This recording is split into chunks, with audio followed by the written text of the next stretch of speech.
और ढेर सारा पैसा ले जाती है। अरे मम्मी जी, उसने तो साफ किया ही था। मेरे ही हाथ से इस ग्लास में सर्फ गिर गया था। अरे बस कर झूठी, उसे बचाने के लिए सारी जुगत लगा ले, लेकिन मैं तो इसे निकाल कर ही रहूंगी। हमारे जमाने में ना कोई नौकरानी थी और ना ही ये चिकने बर्तन। चूल्हे के जले बर्तनों को राख रगड़ कर साफ किया करती थी मैं। अरे माँ जी, मैं कहाँ बचा रही हूँ उसे। और वैसे भी आजकल नौकरानी जरूरत नहीं, स्टेटस सिंबल बन गया है। अब आप बताओ, मैं मुन्ना को नीचे घुमाने ले जाऊं तो लोगों से क्या बोलूं? झाड़ू पोछा खुद लगा रही हूँ।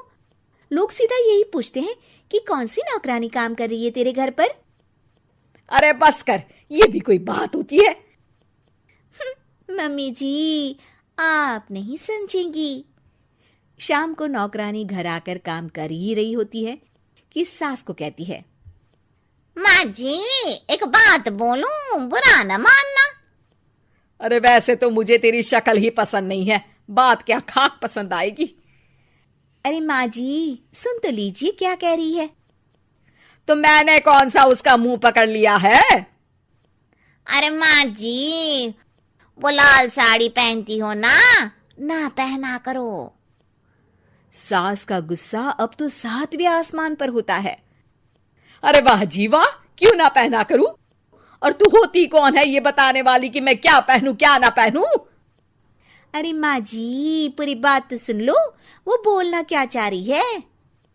अरे बुरा न मानो आंटी जी।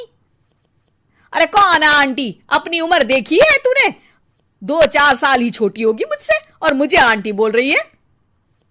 बहू सर पर हाथ रख लेती है। अरे अच्छी खासी उम्र दराज हो और आंटी ना बोलूं? मैं तुम्हारी बहू से भी 4 साल छोटी हूं। क्यों दीदी? बोलती भी क्या, एक तरफ सास यानी पति की माँ, तो दूसरी तरफ नौकरानी जिसके बिना घर का काम नहीं चल सकता।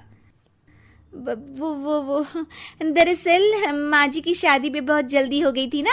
अच्छा ये झगड़ा छोड़ो, ये बताओ तुम माँ जी को लाल साड़ी पहनने से क्यों मना कर रही हो? वो ना, इनकी उम्र की सारी औरतें सोसाइटी में इनके लिए बात करती हैं कि तुम्हारी सास बुढ़ी घोड़ी लाल लगाम है। बहू को ये सुनकर गुस्सा आ जाता है। अरे वाह वाह, कौन बोलता है जी? खुद क्या है यहाँ की औरतें, बाल सफेद लेकिन टाइट जींस और कोई कुछ भी पहने। अरे पहनना हमारा निजी हक है, किसी को कुछ हक नहीं बनता कि वो मेरी सास के लिए कुछ बोले। मैं आज ही जाकर माँ जी के लिए लाल जींस लेकर आऊंगी, फिर देखो कोई क्या बोलता है। अरे चुप लाल जींस।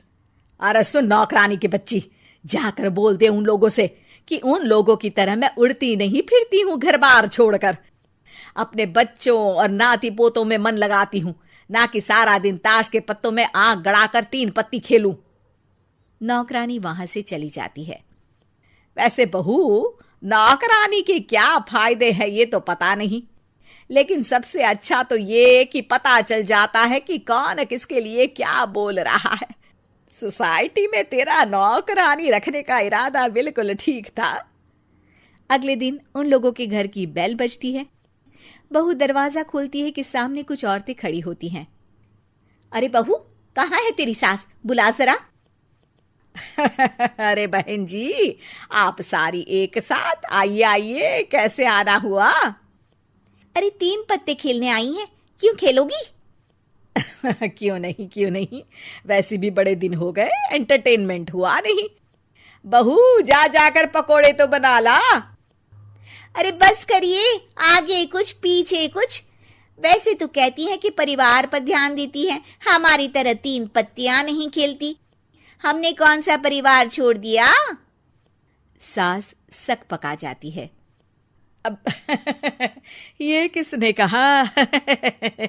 मैं तो कहती हूं कि मैं भी थोड़ा बाहर निकलूं। आपने ही तो कमला नौकरानी से ये सारी बात की थी। सास और बहू को अब सारी कहानी समझ आ जाती है कि सोसाइटी की औरतें क्यों भड़क रही हैं। माफ करिए आंटी, मैं छोटी हूँ, लेकिन फिर भी पहले तो आप लोगों ने माँ की लाल साड़ी का मजाक उड़ाया था ना। हाँ उड़ाया था, लेकिन उससे पहले तो तुम लोगों ने हमारी जींस के बारे में बात की थी। अरे क्यों ना पहने हम जीन्स, तुम्हारे पैसों की थोड़ी ना है। सास और बहू सर पकड़कर बैठ जाती है। देखा बहू, ये खेल कर गई तेरी नौकरानी, यहाँ की बात वहां तो वहां की बात यहाँ। दोनों किसी तरह औरतों को समझा बुझाकर घर भेजती है और कसम खाती है कि